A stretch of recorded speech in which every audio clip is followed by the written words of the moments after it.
موجودہ دور میں معاشرے سے قوت برداشت کیوں ختم ہو گئی ہے، یہ میرا سوال تھا. اسی لیے ہم علماء اکرام کیوں اپنا کردار ادا نہیں کر رہے.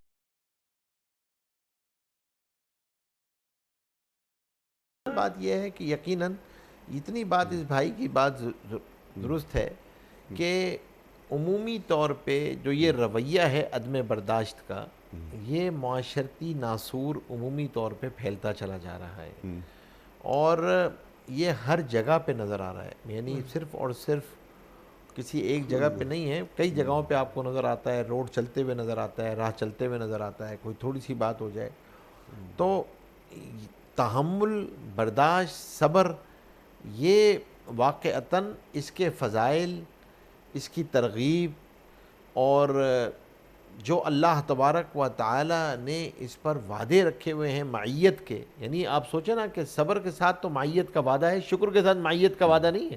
صبر کے ساتھ تو معیت کا وعدہ ہے کہ اللہ تبارک و تعالی جو ہے وہ نلا مع الصابرین، اور صبر کے درجات ہیں. اللہ تبارک و تعالی انما یوفی الصابرون بغیر حساب، بغیر حساب کتاب کے اللہ جنت میں داخل فرمائیں گے.